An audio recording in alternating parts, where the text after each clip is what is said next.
नमस्कार, मैं अतुल दुबे और आप देख रहे हैं सिंगरौली की आवाज़।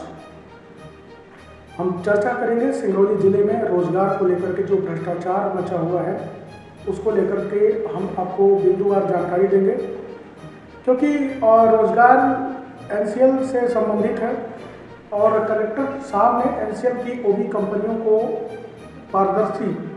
रोजगार में पारदर्शी बनाने के लिए 29 जनवरी को कलेक्ट्रेट में बैठक की थी एनसीएल प्रबंधन के साथ। उस बैठक में निर्णय लिया गया था कि भ्रष्टाचार को कैसे अंकुश लगाया जा सकता है। तो उसमें कुछ बिंदु शामिल थे, मैं वो आपको पढ़ के बता देता हूँ और आप भी अंदाज़ा लगाइए कि आखिर उसमें अभी तक कितना अमल हो पाया है, क्योंकि कंपनियों में आए दिन हड़ताल, चक्का जाम, काम बंद करने की स्थिति बनी रहती है, जिसको लेकर के स्थानीय लोगों में काफ़ी रोष व्याप्त है। तो आइए जानते हैं कि आखिर क्या कुछ बिंदु 29 जनवरी को बनाए गए थे। कार्यवाही विवरण नाम दिया गया था इसका। उस कार्यवाही विवरण में क्या कुछ शामिल था वो मैं आपको बता देता हूँ। पहला था कि जिले में कार्यरत सभी संविदा कंपनियां संबंधित नियोजक कंपनी परियोजना के अधीन एवं नियंत्रण में होती हैं। उपयुक्त स्थिति को देखते हुए संविदा कंपनी के विरुद्ध किसी भी शिकायत, अनियमितता के लिए नियोजक परियोजना का पूर्ण उत्तरदायित्व होगा। दूसरी बात, एनसीएल परियोजनाओं में कार्यरत समस्त संविदा कंपनियों के द्वारा 31 जनवरी 2024 की स्थिति में कार्यरत कुशल, अर्धकुशल, अकुशल श्रमिकों को पृथक पृथक सूची तैयार करने की बात की गई थी और उसी के आधार पर ये सूची उपखंड कार्यालय में प्रस्तुत करने की बात कही गई थी। अब ये आप अंदाजा लगाइए कि कितने लोगों की सूची उपखंड कार्यालय में अभी तक गई है और कितने लोगों की सूची नहीं गई है। एनसीएल परियोजना में कार्यरत संविदा कंपनियों में समस्त श्रमिकों, कर्मचारियों की भर्ती में संबंधित एनसीएल परियोजना के क्षेत्रीय महाप्रबंधक की स्वीकृति अनुमोदन अनिवार्य है। 31 जनवरी 2024 के बाद अगर किसी भी संविदा कंपनी में कोई भी नई नियुक्ति होती है, बहुत महत्वपूर्ण बात कर रहा हूँ, तो उससे संबंधित एनसीएल परियोजना के क्षेत्रीय महाप्रबंधक के अनुमोदन के बिना ये नहीं हो सकती है। एनसीएल परियोजना में कार्यरत संविदा कंपनियों में रिक्त पदों के अनुसार एक विज्ञप्ति जारी करने की बात कही गई थी। अब आप बताइए कि कौन से अखबार में ये विज्ञप्ति या फिर कौन से जगह पर सूचना बटन पर ये चीज़ दी गई है। मुझे ऐसा नहीं लगता कि कहीं पर दी गई है। तो ये बैठक तो हुआ, लेकिन उस पर अमल अभी तक नहीं किया गया। रिक्तियों के अनुसार कुशल अकुशल श्रमिकों की नियुक्ति हेतु प्राप्त आवेदनों की पदवार एकीकृत सूची निर्धारित वरीयता क्रम के अनुसार तैयार कराई जाकर संबंधित एनसीएल परियोजना के क्षेत्रीय महाप्रबंधक को प्रस्तुत की जाए।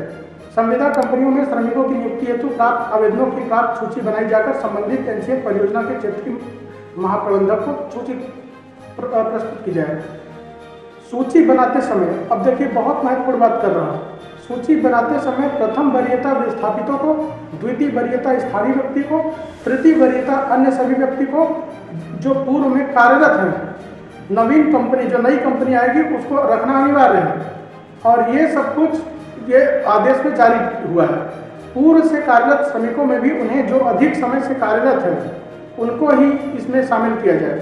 श्रमिकों की नियुक्ति पूर्णतः पारदर्शी प्रक्रिया के द्वारा क्षेत्रीय महाप्रबंधक से प्राप्त अनुमोदन के अनुसार ही की जाए।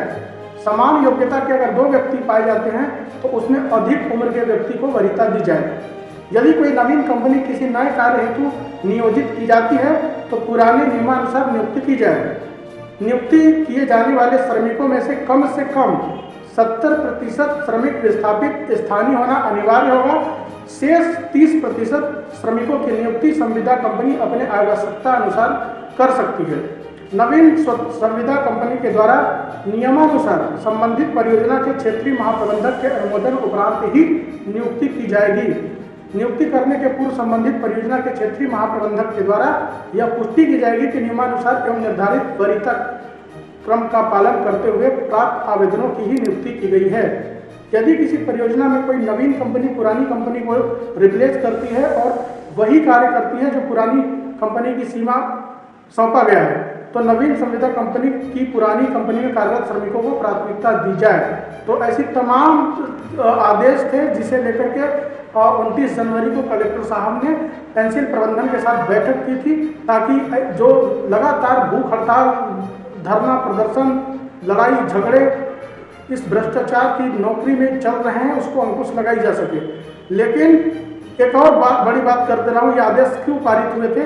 एक लास्ट लाइन सुनेगा कि एनसीएल परियोजनाओं में कार्यरत संविदा कंपनियों में श्रमिकों की नियुक्ति के दौरान उपरोक्तानुसार पारदर्शी प्रक्रिया का पालन किया जाना अनिवार्य है। मतलब अगर इसमें ट्रांसपेरेंसी लाई जाती है तो यहाँ पर इस आदेश में दिया गया कि किसी भी अगर हम भर्ती इस ऐसे ऐसे लोगों को किए हैं, उसकी सूची हम ऐसे ऐसे लोगों को दर्शाए हैं जो वाकई में स्थानीय हैं, विस्थापित हैं और पहले काम कर चुके हैं, ताकि इस सूची के आधार पर ये भी दर्शा सकते हैं कि किसी भी आवेदक को नियुक्त अगर मान लीजिए नहीं हो पा रहा है तो ये चीज़ भी दर्शाना होगा कि आखिर उसे क्यों नहीं नियुक्त किया जा रहा है। तो ये एक बहुत बड़ी बात है कि अगर कारण भी स्पष्ट अगर कर दिया जाता है तो निश्चित तौर पर एक बहुत बड़ा समाधान हो जाएगा। लेकिन अगर इस आदेश का पालन की जाए तो फिलहाल आप ये सब देखेंगे कि किस प्रकार से लगातार हड़ताल का ये माहौल बना हुआ है। हमें उम्मीद है कि इस आदेश के पालन को लागू कराने के लिए जिला प्रशासन फिर से और एनसीएल प्रबंधन फिर से कोई सख्त निर्णय लेगा, तब जाकर के स्थिति सुधर सकती है।